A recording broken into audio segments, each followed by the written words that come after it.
요즘엔 신앙을 유지하기가 이제 옛날 전보다 어려워요. 환경이 바뀌면서.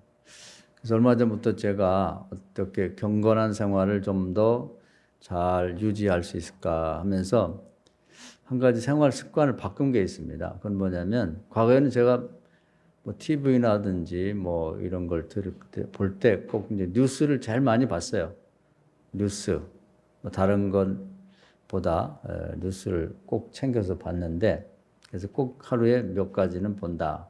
그렇게 했었는데 뉴스를 보다 보니까 항상 그 자극적인 얘기가 계속되는데 그런 얘기들이 별 생활에 도움도 안 되고 신앙에 도움이 안 돼요. 그리고 그걸 듣고 나면은 이제 머릿속에 그것이 뱅뱅뱅 돌고 이제 들은 얘기를 이제 뭐 가족들에게나 누구 만나면 꼭 하게 되더라고.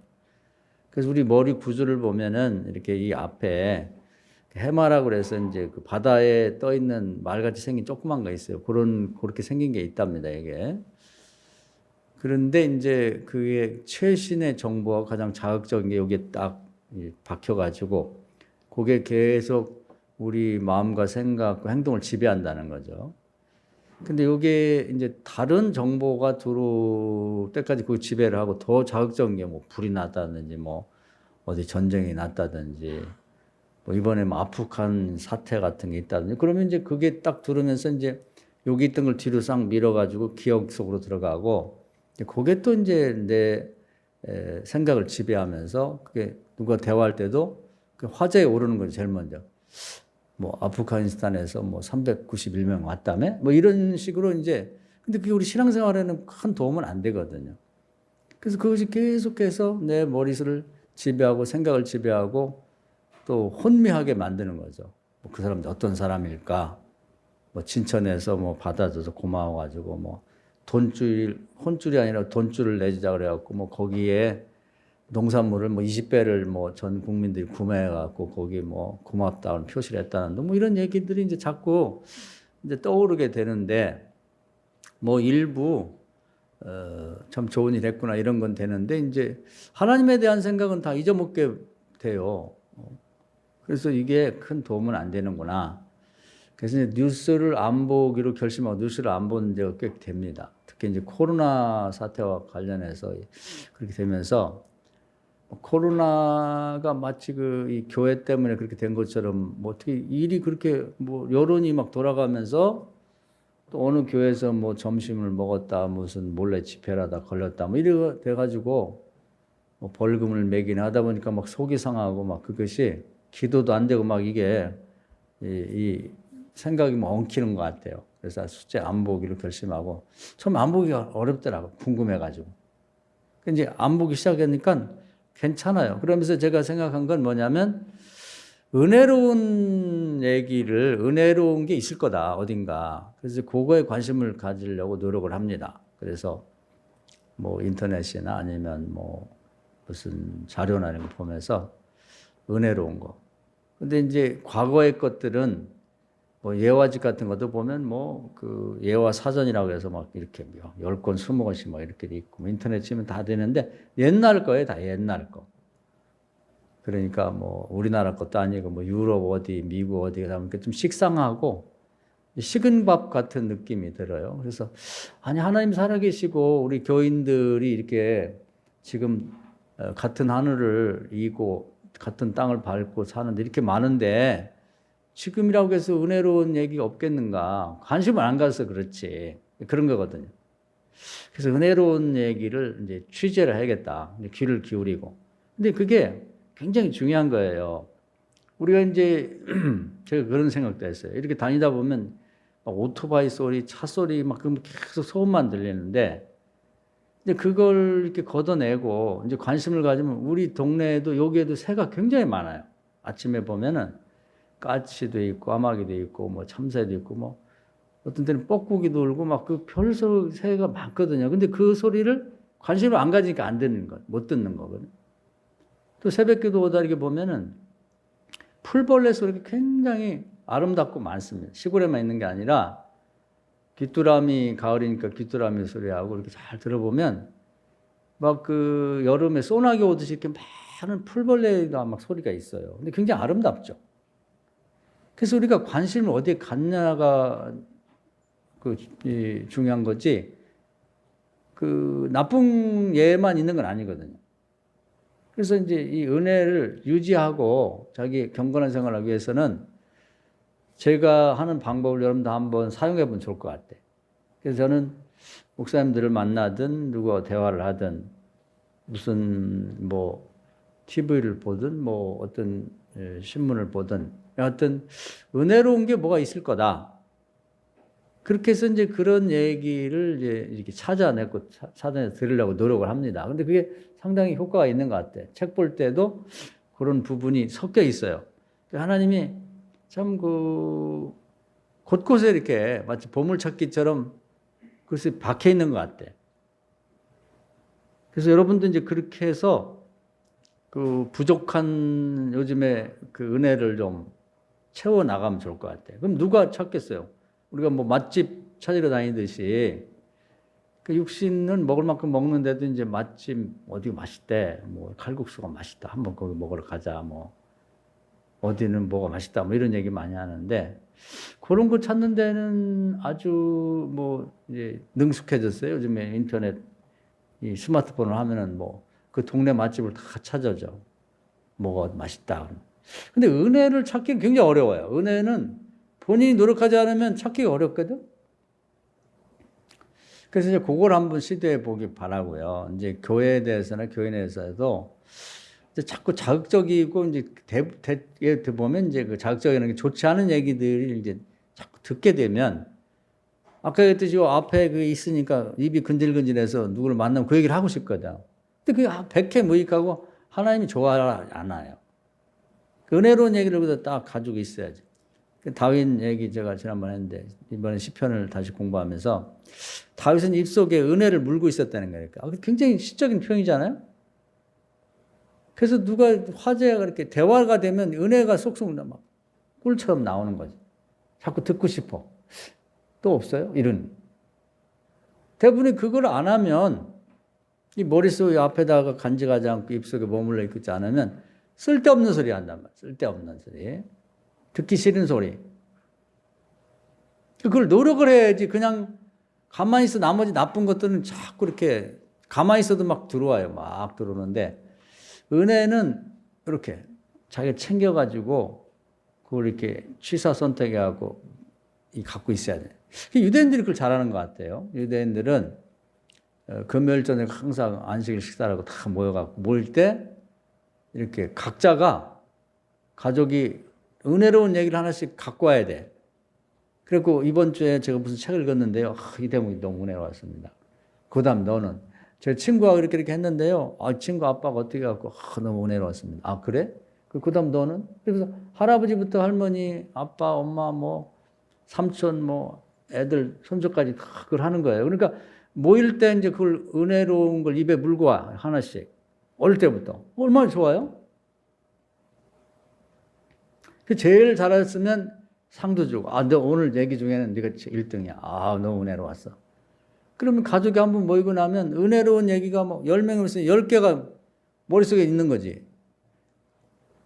그러니까 입이 근질근질해. 누구 만나면 그 얘기 해주고 싶어서. 그래서 분위기를 이렇게 만드는 게 중요하죠. 그래서 우선 그걸 이제 집안에서 애들도 하면 좋겠지만 어른들, 할머니, 할아버지라든지 또 엄마, 아빠가 좀 시작하면 좋을 것 같아요. 그래서 이번에 명절이 가까이 오는데 맛있는 음식 우리도 무슨 갈비를 해 먹을까, LA 갈비를 해 먹을까, 그런 것만 생각하고 있는데 한편에서는 그것만 가지고 안 되고 애들 모였을 때 좀 은혜로운 얘기를 해야지. 그래서 입에다 딱 물고 있다가 과거에는 할머니들이 이제 입에다가 뭘 깨물어 가지고 이렇게 손주들 먹여줬는데 요즘은 이제 그렇게 하지도 못하죠. 더럽다고 못하는데 말씀은 깨물어서 먹일 수 있거든. 입에서 계속 녹여가지고 한번 이렇게 해봅시다. 할렐루야. 설교라는 게 그런 겁니다. 사실은 저도 한 주 동안에 은혜로운 말씀이 어디 없을까 이렇게 찾다가 이제 찾아지면 입속에 이제 우물우물 하면서 있다가 이제 여러분 입에다 먹여주는 건 똑같이. 그래서 정확하게 제가 이런 얘기를 드리는 거죠. 요즘에 그 은혜를 유지하기 굉장히 어려워요. 뭐 이상하고 나쁜 얘기만 자꾸 들리고 교회에 대해서도 자꾸 뭐 이제 과거에는 교회에 대한 얘기를 이제 그 언론에서 좀 조심했는데 교회가 이번에 이제 이 코로나 사태 때문에 완전히 위축되고 나서는 이제 아주 동네 북처럼 돼가지고 좋은 얘기는 안 나오고서 나쁜 얘기만 나와. 그래서 뭐 교회가 말을 정말 안 듣는 것처럼. 교인들도 패가 나눠가지고 교회가 왜 이렇게 국가에 협조를 안 하고 나쁘냐. 심지어는 이번에 페이스북에 어떤 목사님이 글 쓴 거 보니까 교회 완전히 다 망해서 문 닫아야 된다. 아니, 목사 입에서 그런 얘기 하니까 막 등골이 오싹하더라고. 왜 이렇게 생각하지? 이런 생각이 들었어요. 은혜를 그만큼 유지하기 어렵다.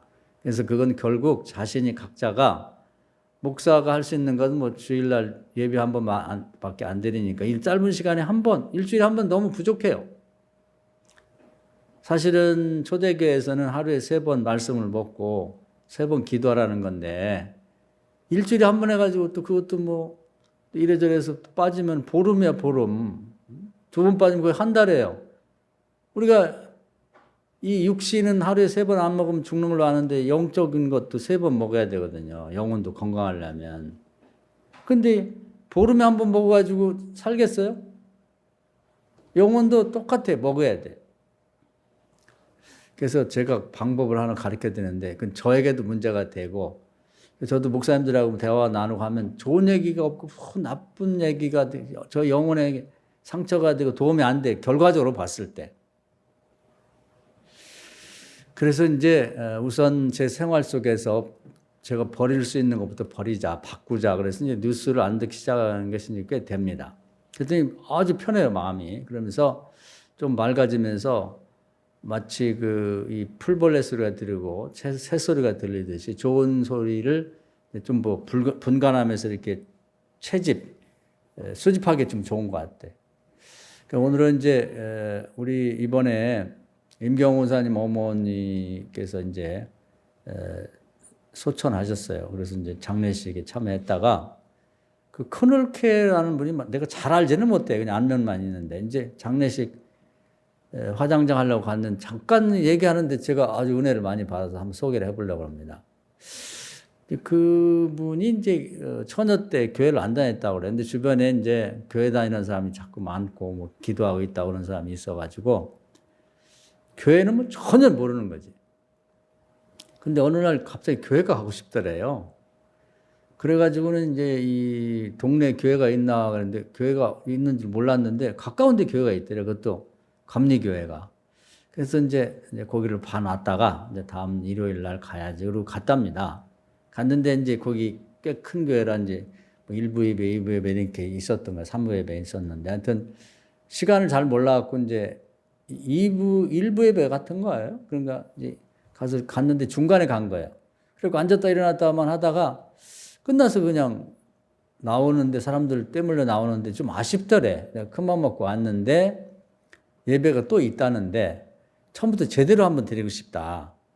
그래서 이제 거기서 기다렸다가 다음 예배를 처음부터 드리는데 근데 어떤 여자분, 점잖게 생긴 여자분 곁에 앉았대요. 앉았는데 이제 보니까 사람들이 책을 한 권씩 다 갖고 있는데 그 성경책인지도 잘 몰랐던 거예요. 그래서 그런 책은 어디서 사는 거야? 하고 물어봤대요. 그랬더니 그분이 초신자냐고, 그래서 초신자라고 그랬더니 자기가 그 가방에서 새 책 성경을 하나 꺼내더니 이름이 어떻게 되나 이름을 쓰고 아마 그 얘기가 이제 갈라디아 2장 20절인 것 같아요. 이제 내가 그리스도와 함께 십자가 못 박혔나니 이제는 내가 사는 게 내 속에 그리스도가 사는 거다. 이제 그 말씀을 써서 주더라는 거예요. 왜 나를 주냐고. 내가 사겠다 그러니까 그게 아니라 그 대목이 참 와서 이렇게 가슴에 와 닿았어요. 뭐냐면 이분이 선교사가 되었고 가려고 하는 준비하고 있는데 기도하는데 하나님이 이제 너 새 신자를 누구 만날 테니까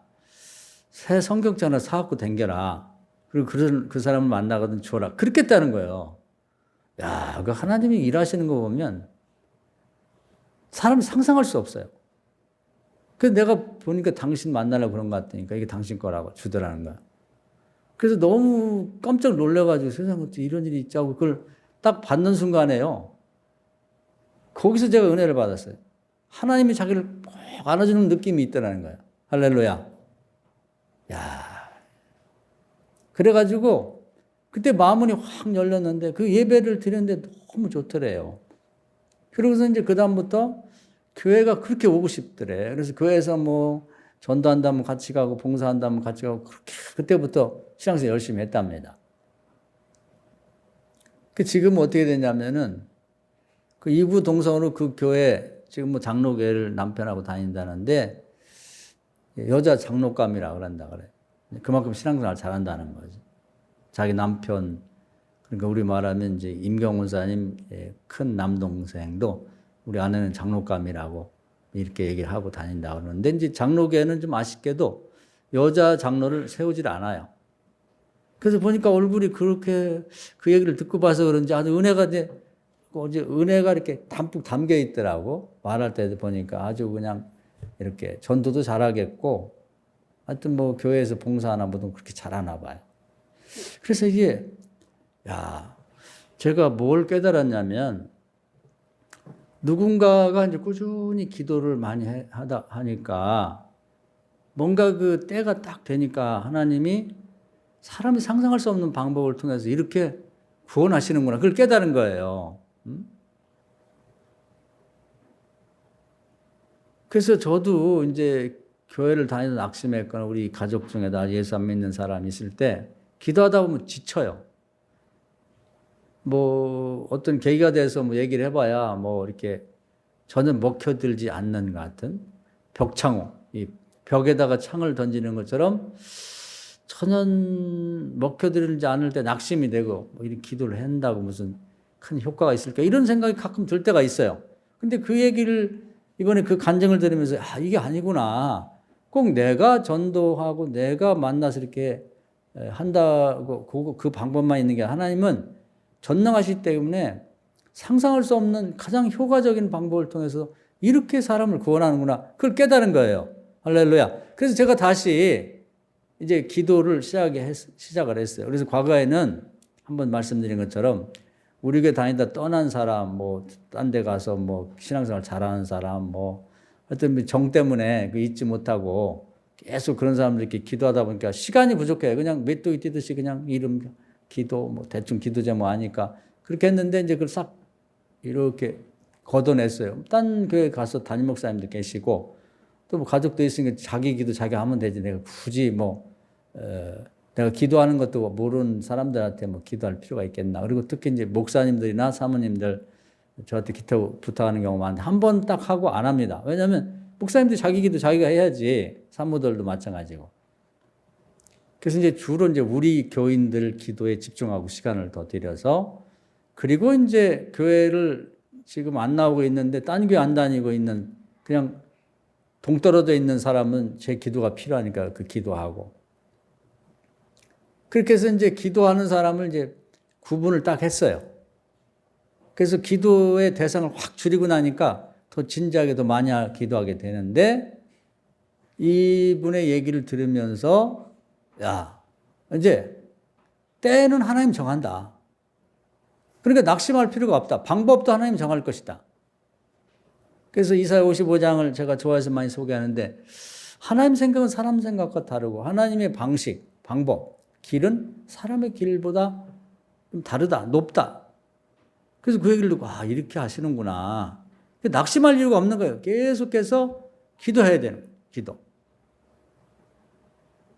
여러분 혹시 여러분 가족이나 뭐 인척이나 또 뭐 자식이나 부모를 위해 기도하는 분들을 다시 기도줄을 붙잡고 제가 드린 이분의 간증을 듣고 끊임없이 기도하세요. 할렐루야. 낙심할 이유가 없는 거예요. 그러면 반드시 세상 뜨기 전까지는 어떤 방법을 통해서든지 뭐 노인정에 갔다가 뭐 부모 같으면 정말 신앙 좋은 어떤 분을 만나가지고 충격적인 그런 말을 듣고 예수를 믿을 수도 있는 거고 또 자녀들도 뭐 다니는 직장에서나 아니면 누구를 만난 뭐 결혼할 사람 같으면 뭐 정말 믿음 좋은 아가씨를 만나든지 총각을 만나든지 배우자가 되든지 방법은 우리가 걱정할 필요가 없다. 중요한 건 기도를 계속하는 게 중요하다. 믿음을 갖고. 할렐루야. 너무 좋잖아요. 그런데 남의 얘기 이제 미국에서 뭐 옛날에 뭐 록펠러가 어떤 그건 너무 식은 밥 같잖아. 근데 최근에 엊그저께 이랬는데 제가 그 얘기를 듣고 나서 야, 저도 은혜를 받고 다시 기도를 그냥 긴가민가 했던 기도를 다시 시작했습니다. 몇몇. 그러면서 기대를 하고 있어요. 하나님이 그 중에는 우리 형님도 한 분 있고 친구도 있고 그런데 어떤 방법으로 그를 구원하실까? 내가 믿음만 포기하지 않고 계속 기도한다면 기대를 하고 있어요. 정말 누군가 뭐 또 성경책을 사주든지 무슨 얘기를 통했을 때 했을 때 하나님이 우리 형님을 확 껴안아주는 거 아들아 내가 너를 사랑한다 이런 체험을 한다고 그러면 얼마나 좋겠어요. 그걸 기대하고 있어요. 할렐루야.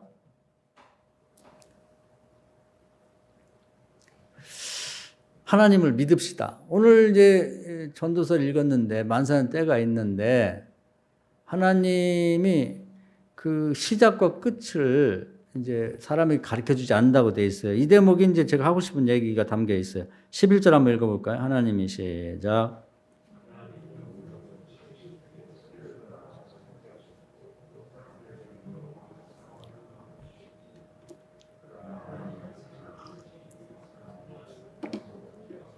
예, 요 부분. 하나님이 하시는 일이 시종은 이제 시작하고 끝난다는 얘기죠. 그 시작과 끝을 사람이 측량할 수 없게 하셨다. 그렇게 한 이유는 믿음을 보시려고 하는 거예요. 이게 시간이 가면 믿음이 떨어져요. 목사님 저도 마찬가지고 우리 일반 성도들은 뭐 더하지. 근데 이제 시간이 늘어져도 전혀 믿음이 떨어지지 않는다. 제가 좋아하는, 여러분도 좋아하시지만 로마서 4장에 보면은 아브라함은 이제 아기를 낳는다고 했는데 나중에 100살에 낳지만 몇 살에 난다는 말씀 안 해줬어요. 그런데 자기가 거의 100세가 돼갖고 자기 몸과 자기 아내의 몸이 다 죽은 거나 똑같음에도 불구하고 조금도 믿음이 떨어지지 않았다. 할렐루야. 그래서 믿음의 조상이야. 아들을 위해 기도하고 딸을 위해 엄마를 위해 기도하는데 전혀 믿을 것 같지 않아. 그냥 뭐 바늘 끝도 안 들어가는 것 같아도 그래 봤자 하나님이 당신을 구원할 거야. 너를 엄마 구원할 거야. 기대하자. 하나님이 어떤 방법으로 꿈에 보이든지 말해요. 아니면 누구를 통해 전도하든지 하나님이 어떻게 하실까는 기대를 가지고 조금도 믿음이 떨어지지 않고 기도해보자 그 말이에요. 할렐루야. 그 믿음을 보시려고 그러는 거예요. 믿음을. 사람이 하나님과의 관계에 가장 중요한 게 믿음이거든요. 사실 사람과 사람 사이도 믿음이죠.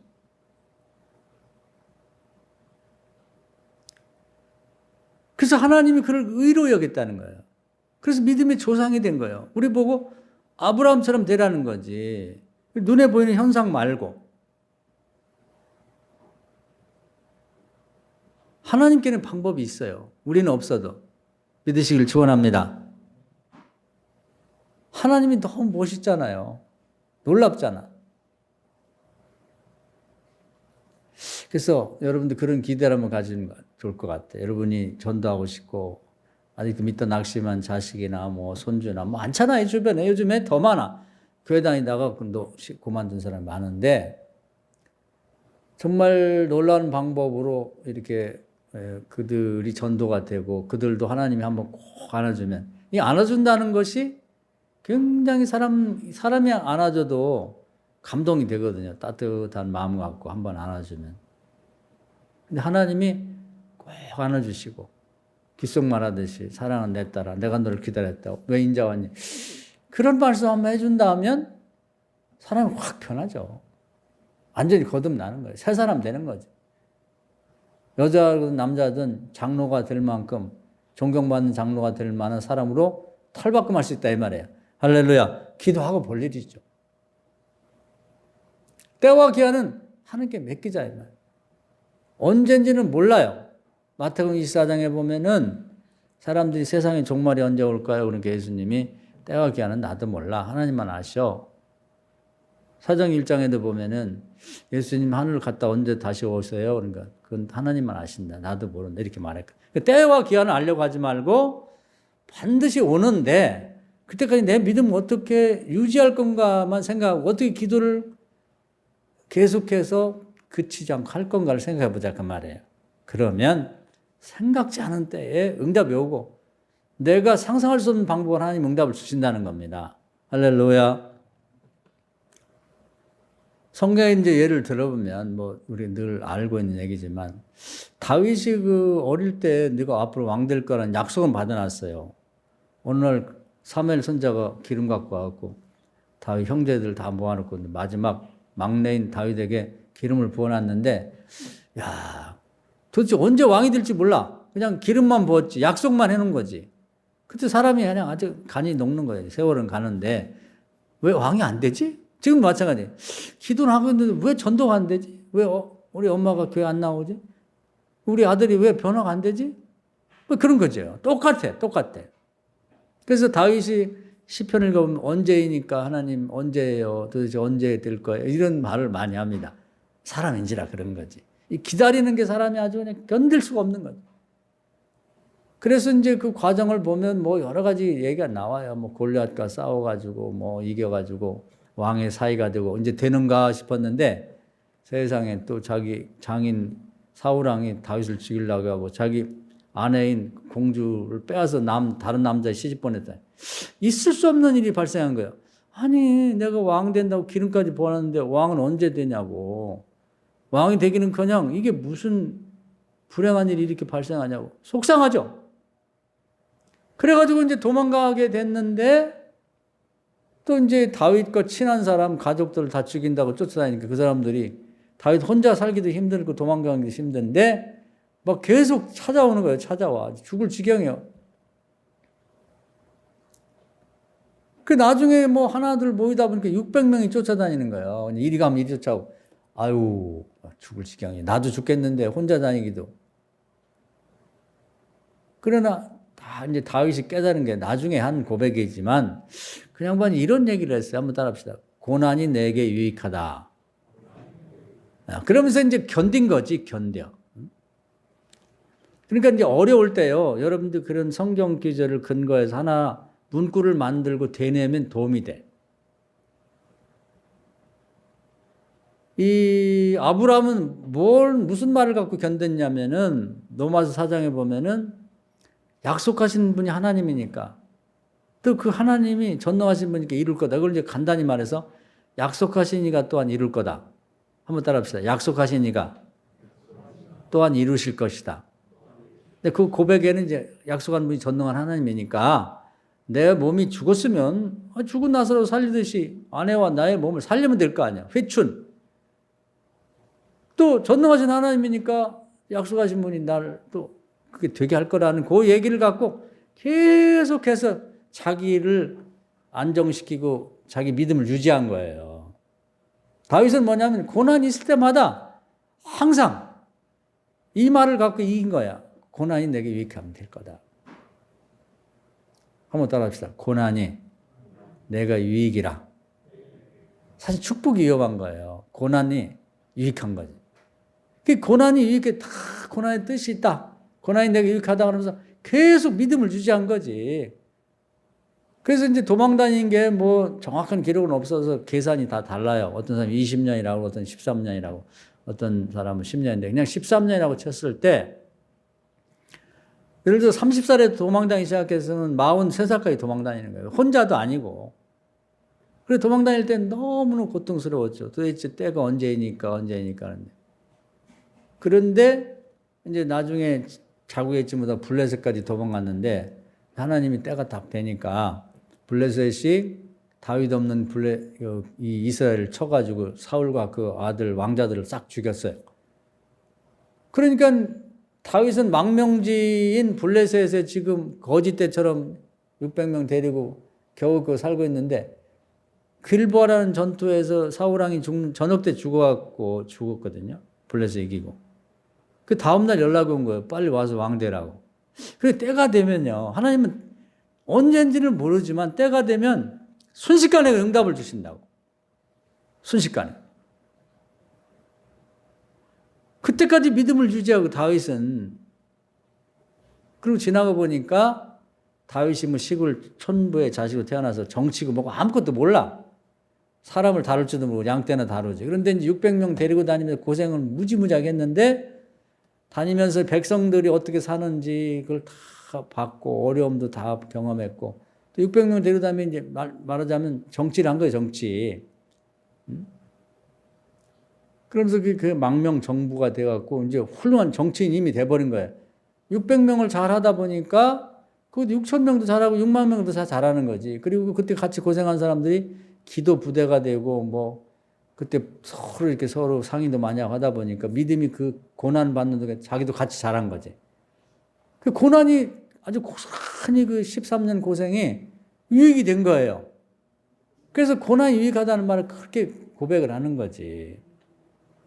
그걸 이기면서 그 말 한마디를 계속 되뇌이면서 결국 이제 믿음을 유지한 거죠. 아브라함도 25년의 믿음을 유지했고 다윗은 13년간의 믿음을 유지했다. 이게 중요한 거거든요.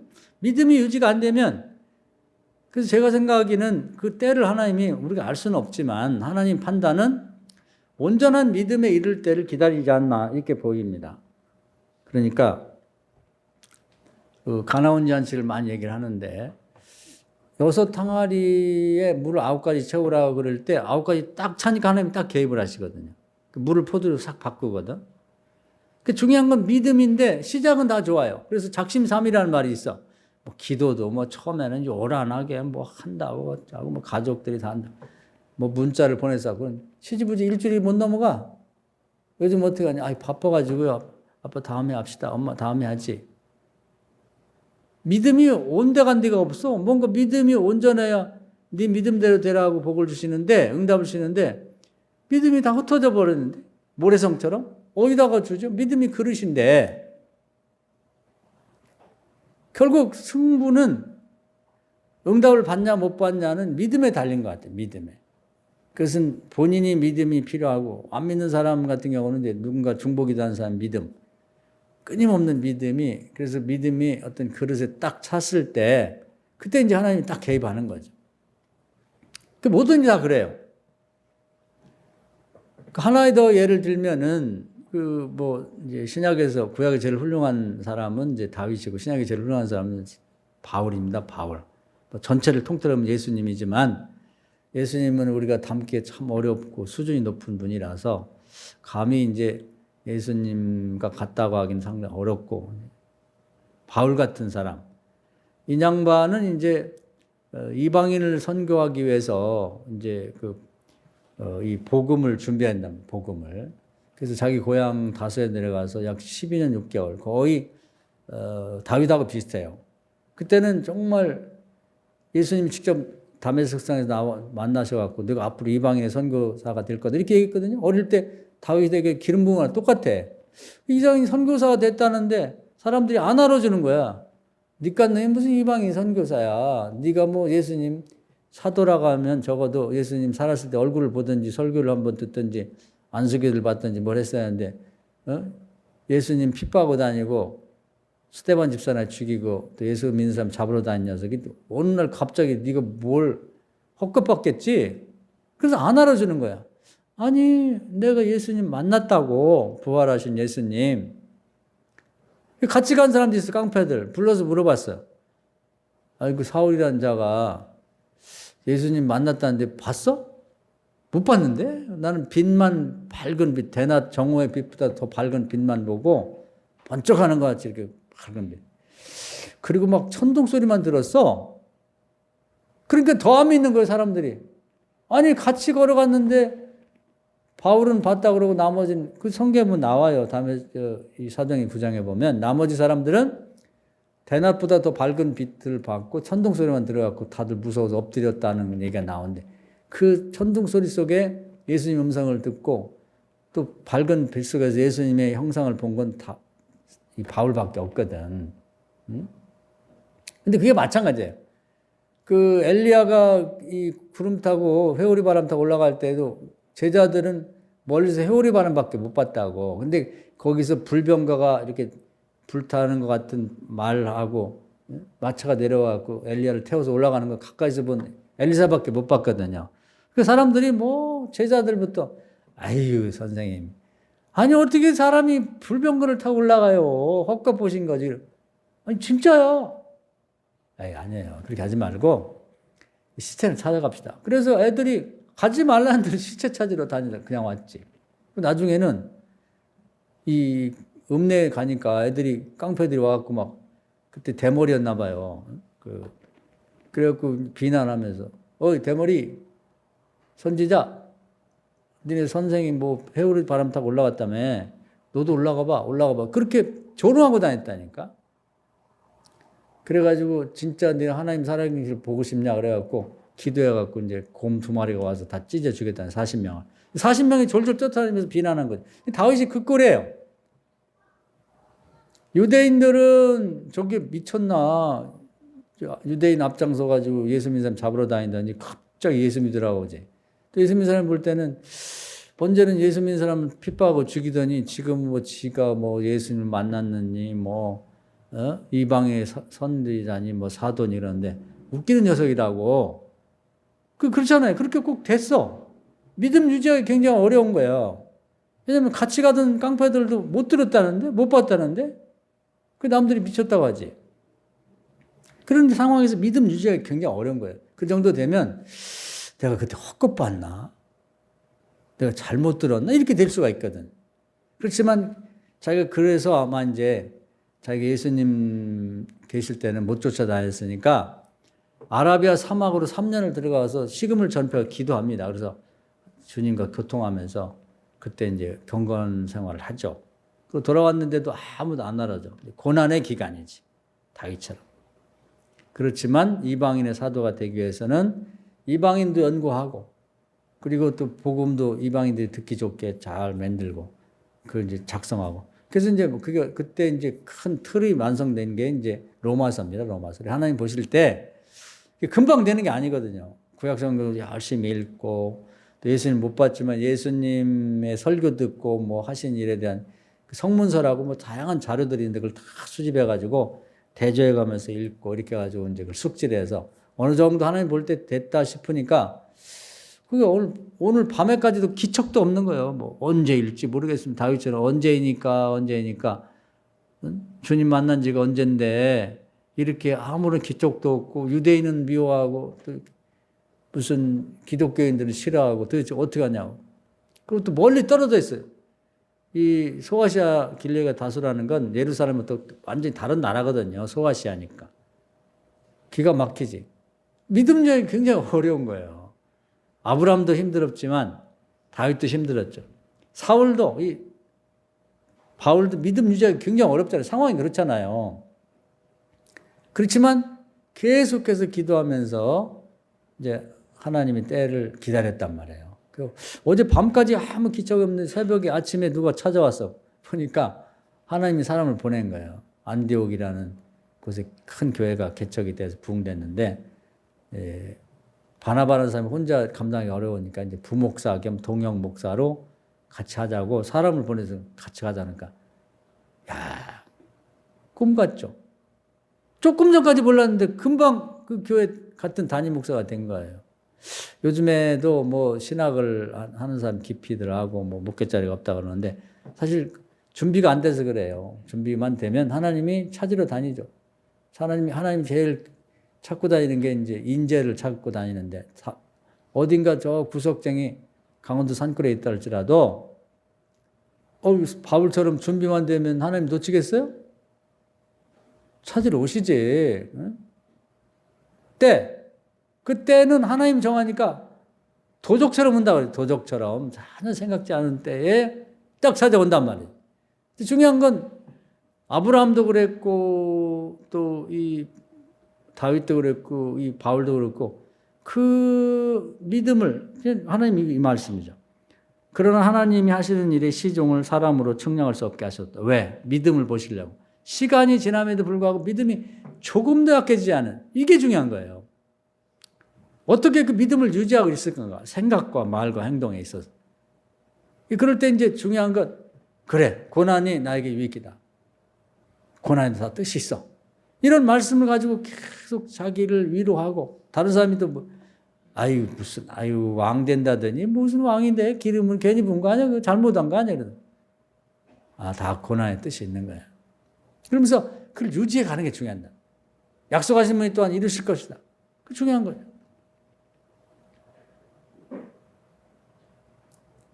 여러분도 믿음을 지금 기도하고 있는 거, 아들, 뭐, 딸, 또 여러분 자신이나 부모들 전도하는 거가 됐든 여러분 지금 추구하고 있는 거 있잖아요. 응? 기도하고 있는 거. 그래서 가장 문제가 뭐가 되냐면 믿음이 부족한 게 문제예요. 믿음이 하나님 볼 때 아직 부족해. 예를 들어서 네 믿음대로 되라. 그렇다고 이제 그게 응답이거든요. 그럼 그 지금 같은 믿음 갖고 믿음대로 되겠어요? 믿음이 반쪽밖에 안 되는데 응답도 반쪽밖에 안 되면 되겠냐고. 믿음이 온전해요. 온전한 응답이 오는 거예요. 할렐루야. 이걸 꼭 깨달으셔야 됩니다. 그래서 이 복음서에서 가장 중요한, 다 중요하지만 말씀이 마태복음 25장이에요. 그건 예수님이 세상 뜨기 전에 마지막으로 세 가지 중요한 얘기를 했어요. 가난한 자를 도우라는 얘기하고, 두 번째 달란트대로 꼭 일해서 거기서 어떤 성과를 내라고 하는 거하고, 또 한 가지는 열처녀 비유를 얘기하는데, 그게 그 얘기거든요. 하나님이 때와 기한을 안 가르쳐 주는데 분명히 응답은 와요. 성경 어디든지 보면 응답 없다는 얘기는 없잖아. 누구는 응답 주고 안 준다는 말이 없어. 다 준단 말이야. 무엇이든 준다는 거야. 구하고 찾고 두드리라. 그런데 우리는 그걸 거기다 믿음을 안 붙이고 아이 나는 안 될 거야. 뭐 어떤 사람 이런 얘기, 아유 하나님 나는 물질 축복은 안 주셔. 아니 왜 그런 얘기를 하지? 그게 안 준다는 게 자기 믿음이야. 그리고 기도는 뭐 하려고 하지? 그럼 하나님 면전에 대고 하나님을 멸시하는 얘기예요. 하나님 약속의 하나님인데 물질 축복을 준다고 그렇게 말씀하셨는데 예수님이 첫 번째 과제가 뭐예요? 가난한 자를 부하게 하는 거 아니에요. 그런 얘기는 덮어놓고 읽나? 왜 말로 그렇게 하냔 말이에요. 그런 얘기 하지 마세요. 오늘은 제가 새벽 기도할 때 시편에 보니까 그런 말씀이, 저도 그걸 기도하지 않았는데 다윗은 보니까 저에게 무병장수의 축복을 주세요. 그래서 그 양반은 자연사했어요. 다른 왕들은 되게 중간에 병들던 해갖고 죽었는데 유언까지 다 하고 아들 왕위 자리에 잘 물려주고. 그러니까 여러분도 저는 이제 그동안에 이런 얘기를 많이 했어요. 뭐 오래 살고 싶지 않고 건강하게 그냥 밥 잘 먹고 신앙 잘 유지하고 잘 자고 대소변 잘 하다가 우리 집사람보다 1년 먼저 죽고 싶다. 이게 이제 그냥 얘기야. 근데 그게 제 바람이도 하거든요. 그래서 그걸 회개하고 이제 그 얘기를 철회를 했습니다. 그렇게 하지 말고 하나님이 이제 120살까지는 살게 우리에게 해주셨는데 모세는 죽는 120살 되는 해도 알력과 기력이 건강했다. 유지가 됐다. 떨어지지 않았다. 이렇게 돼 있거든요. 몸의 힘과. 이 사람이 눈이 제일 중요하거든. 눈의 시력이 떨어지지 않았다는 거죠. 그래서 사는 날까지 정말 건강하게, 그리고 뭐 요즘에 보통 95세, 100세까지 사는데 그때까지도 가치 있는 일을 하면서 살게 해주세요. 기도 제목을 바꿨어요. 그래서 그 믿음을 꾸준히 유지하려고 그러는데 그럼 어떡하지? 나도 노력을 해야 되니까 이 먹는 것도 조심하고 매일 운동도 하고 아프면 바로바로 병원도 가고 병원도 도움도 받고 그 영혼도 건강하고 육체도 건강하고 생활도 건강하도록 그 기도, 그 믿음을 놓치지 않고 계속 가는 거지. 뭐 살다 보면 아플 때도 있고 뭐 넘어져서 다칠 때도 있겠지만 뭐 그거야 이제 다 이런 고난도 내가 나에게 뭘 깨닫게 하시려고 나를 더 튼튼하게. 사실 그래요. 만약 부러진 데를 붙이잖아요. 그러면 딴 데보다 그 부러진 데 붙인 데가 더 강하다 그래요. 다치는 것도 그게 다 나쁜 건 아니야. 우리 다쳐가지고 더 건강해지는 경우도 있거든요. 중요한 건 믿음이거든, 믿음. 내 믿음대로 되라. 근데 믿음, 그 열차에 비 오면 신랑이 온다는 거야. 근데 언제 온다 소리 안 해. 여기 나왔잖아요. 하나님이 하시는 시종을 사람에게 측량할 수도 없게, 계산할 수 없게 만들었다고. 전혀 생각지 않은데 온다는 거야. 왜냐? 믿음을 보려고. 시간이 쭉 가면요. 그 사람 믿음이 드러나. 믿음 없는 사람은 처음엔 똑같은데 우선 이제 불평이 나오기 시작해요. 틀림없어. 그건 뭐 볼 것 없지. 원망이 나와. 아유, 올라오면 신랑이 일찍 좀 오지. 이게 뭐야, 지금 졸려 죽겠는데. 그 기름은 이렇게 자꾸 떨어져. 불은 왜 이렇게 자꾸 꺼져? 아유, 왜 이렇게 졸음구나. 딴 때는 잘라도 잘하면 안 돼. 이런 때는 꼭 졸음이 오더라고. 별소리 다야, 별소리. 그냥, 어? 믿음 없는 사람 특징이 불평과 원망이거든요. 온다니까? 아니, 결혼식에 신랑 안 오겠어요? 응답은 온다고. 여러분, 친정 아버지, 친정 엄마 불교 다니지만 전도하려고 계속 기도하면 구원 받을 수 있다니까요? 할렐루야. 도대체 이게 무슨 기도가 되겠어? 씨도 안 먹혀. 바늘 것도 안 들어가. 아니, 그건 때가 안 돼서 그래. 하나님이 안아주는데 어떡할 거야? 하나님 부르는데 안 올 거예요? 그 누군가는 믿음이 있어야 할 거 아니야. 집안에 좀. 누가 믿어? 목사는 목사가 믿음을 가져야. 사모면 사모, 장로면 장로, 장로 부인들, 권사들, 집사들. 교인이 먼저 믿음을 가져야지 누가 갖냐고. 믿음이 있는 사람이 하나도 없어. 내 믿음대로 되라고 해야 되겠는데 믿음이 있어야지. 오늘 이 믿음을 가지세요. 할렐루야. 방법은 걱정하지 마. 하나님이 그 못하겠냐고. 문제의 핵심이 어디냐면 내 믿음이 없는 게 문제란 말이에요. 10명 중에 5명은 믿음이 있는데 왜 자기는 믿음을 못 갖지? 신랑 온다면 오는데, 성령을 주신다면 주는 건데, 물질 축복 주신다면 주는 건데 왜 그 마음이 그냥 손바닥 뒤집듯이 그냥 벌렁벌렁하고 그냥 뜨거운 물 찬물 대듯이 그렇게 변덕스러워 갖고 믿음이 뭐 온전해야지. 단단하게 자기 몸과 부인의 몸이 생물학적으로 볼 때 죽은 거 다 죽었지. 늙어서 꼬부라졌어. 그래도 약속하시는 분이 하나님이니 전능한 하나님 필요 없는 내 몸을 살려갖고 나를 다시 아기 갖게 하시겠지. 약속하신 분이 또한 이루실 거다. 아멘. 할렐루야. 그럼 믿음 갖고 이제 나가보라 이 말이지. 언제까지? 하나님 보실 때 이제 됐다. 조금만 더 결승선 딱 넘어갈 때까지만 기다리라 이 말이야. 신랑이 온다는데 응답이 온다는데 왜 그걸 못 기다리지? 걱정되고 염려되는 건 똑같아요. 졸린 건 똑같아요. 피곤한 건 똑같아요. 10명이 똑같이 준비하는데 5명은 뭐 그냥 펄펄 하나요? 똑같아요. 믿음을 유지하느냐 못하느냐. 올 줄 믿고 딱 준비를 하고 화장도 고치고 가서 손도 좀 씻고 말이에요. 불도 다시 좀 켜고 기름이 있나 없나 보고 올 줄 믿고 오니까 그런 사람하고 그냥 푹 자는 거. 그냥 침 흘려가면서 코 골아가면서 그냥 불이 꺼졌는지 지금 기름이 떨어져. 그 차이야, 그 차이. 피곤한 거 똑같아요. 걱정되고 염려되고 기다리기 지치는 건 똑같다고. 오늘 여러분은 이 기다림, 시종을 알지 못하게 만든 하나님의 그 깊은 뜻, 심오한 뜻을 아셔야 돼. 왜 그랬냐면 믿음 보시려고 그러는 거예요. 믿음 보시려고. 기다리십시다. 계속 기도합시다.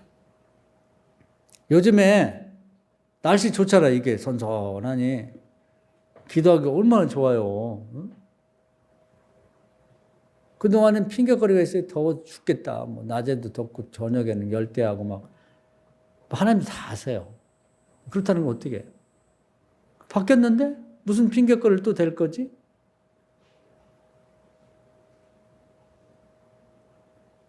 이 코로나 때 이 시대에 이제 뭐 위드 코로나 그런 얘기를 하잖아요. 위드가 함께라는데 어쩔 수 없이 뭐 독감처럼 가야 되나 보다 이런 얘기까지 나오는데 이 핑계를 언제까지 될 거냐고. 언제까지. 다시 이 계절이 변화하는 이때 말이죠. 하나님이 우리 주변에서도 같이 사는 사람 중에 정말 옆에서 하나님이 우리가 그냥 직접 뵙지를 못해서 그렇지 손에 잡힐 듯이 말해요. 이렇게 기도응답을 멋지게 하시는 하나님이 우리와 함께 계시는데 우리도 그런 상상을 해보잔 말이에요. 응? 히브리서 11장에 우리는 믿음은 바라는 것들 실상이라고. 바라는 것들이 실제 이루어지는 실상들을 그걸 서로 이렇게 겹쳐 보면서, 아, 나도 우리 친정어머니를 위해 기도 열심히 하는데, 야, 내 기대하면 바라비. 우리 어머니를 하나님 어떻게 또 멋진 방법으로 구원하실까? 아, 기대하고 봐야지. 오늘도 생각하고, 엄마, 무슨 일 없었어? 뭔 일? 아니, 그냥 너 교회 다니라고 얘기 안 해. 야, 뭐 쓸데없는 사람이야. 아, 아직 안 됐구나. 어떤 사람은 고구마 전도법이라고, 요즘 전도법 다 없어졌는데, 찔러보라는 거 이렇게. 고구마 앉혀놓고. 그런데 다 익었으면 젓갈로 찌르면 푹 들어간다는 거. 아, 됐구나. 이제 건지면 돼요. 그런 식으로 한번 여러분도 이 가족들 이번에는 좀 결실을 맺어야죠. 전도 한번 해봅시다. 할렐루야. 왜 전도 안 됐냐면은 걔가 못 돼서가 아니에요. 기도하는 여러분이 기도가 지금 왔다리 갔다리 해서 그래. 믿음이 없어서 그래. 그 잘잘못이 어디 있는지를 알아야 되는데 자기가 기도가 지금 제대로 충분하지 못하고 그릇에 가득 차지를 못하고 믿음이 온전치 못해갖고 아침 조석으로 바뀌는 그런 축복할래도 뭐 그릇이 안정이 돼야 되지. 뭐 그릇이 왔다리 갔다리 하고 뭐 불러다니는데도 뭘 부냐고. 딱 안정되게. 응?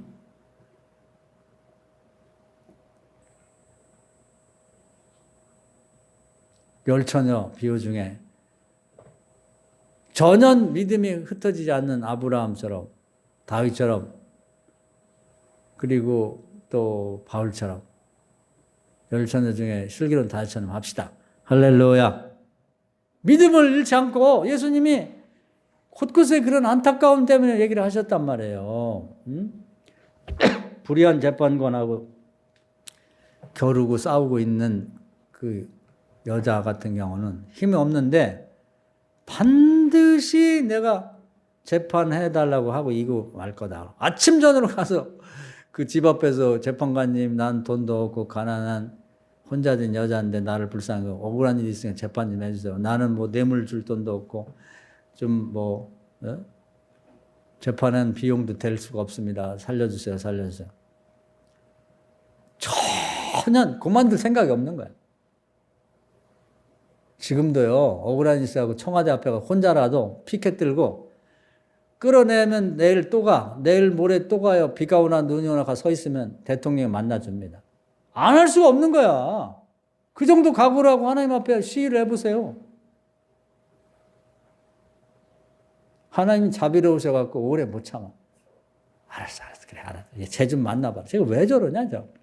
되는 거거든요. 예수님이 이걸 기뜸을 해주신 거예요. 참으로 믿는 자는 이렇게 하는 거다. 그러면서 야 불의한 재판관도 들어주냐. 하나님 마음이 약하셔. 하나님이 얼마나 마음이 약하신데 외아들까지 주신 하나님 뭘 아끼겠어. 그 얘기거든. 요거 한 가지 배웁시다. 오늘 요거 하나 붙들고 가세요. 할렐루야. 왜 응답이 없는가? 지금 여러분 응답은 다 준비가 돼 있어요. 그걸 뭐라고 하냐면 여호와 이래라고 그래. 여호와 이래. 여호와께서 다 준비해 놨다고. 하나님 농담하시겠어요? 거짓말하겠어요? 문제는 지금 믿음이 없어요. 여러분 믿음이 부족해. 주려고 딱 하는데 그릇이 없어. 믿음이. 네 믿음대로 되라고 하시려고 그러는데 그러면 네 믿음이 없는 걸 어떻게 하냔 말이에요. 다른 데 생각하지 마. 아, 내 믿음이 부족하구나.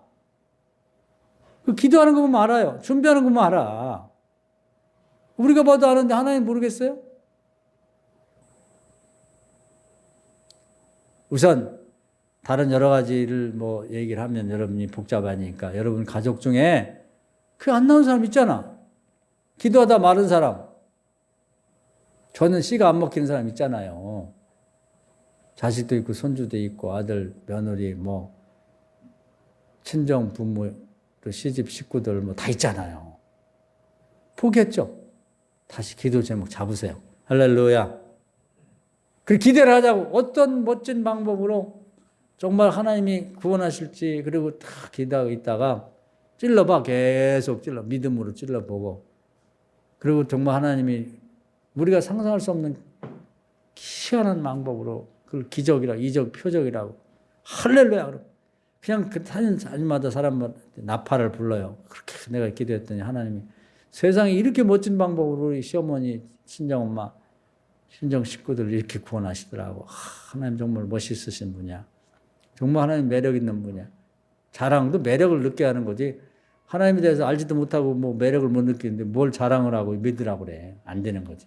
오늘 말씀 은혜가 되셔서 때와 기한을 하나님 권한에 두고 그 일의 시작과 끝을 가르쳐주지 않은 이유가 어디 있는지, 우리의 믿음이 계속 일정 기간 유지가 되고 온전함에 이르는지를 지금 지켜보고 계시다. 우리보다 하나님이 더 안타까워요. 조금만 더 참으면 될 텐데 꼭 결승선 1m 앞에서 넘어져. 1m 앞에서 1등 가다가도요, 결승선 탁 테이프를 끊고 넘어가야지 되는 거지. 10cm 앞에서 넘어져도 안 돼. 아직 봐주지. 그런 건 없는 거지. 여러분, 이 가을에 한번 그동안 기도해왔던 것도 다시 한번 그 기도줄을 붙들고, 기도 제목 붙들고 한번 결승선 넘어봅시다. 할렐루야. 그래서 한번 채워보자고. 그리고서 나름대로 이 어려운 때를 말이죠, 이겨나가는 약속하신 분이 또 이루실 거야. 별의별 소리 다 하고 어떤 환경이 바뀌어도 고난이 내게 이렇게 고난도 나에게 다 하나님 뜻이 있는 거야. 그러면서 우리 한번 이겨보잔 말이에요. 견뎌보자는 거죠. 그러면서 하나님이 여러분을 꽉 껴안아 주시고 확실히 붙잡아 주시고 만나 주시고 말씀해 주시는 놀라운 체험. 이런 찾으려고 보면요, 우리 주변에 은혜로운 게 너무 많아요. 쓸데없는 건 다 내려놓고 보지 말고 듣지 말고 풀벌레 아름다운 소리, 새소리 듣듯이 어딘가 하나님이 나의 눈을 보게 하시고 귀를 듣게 하시는 은혜를 찾아가지고 여러분이 어려운 때 믿음을 유지하시고 승리하는 여러분 되기를 주의 이름으로 축원합니다. 아멘.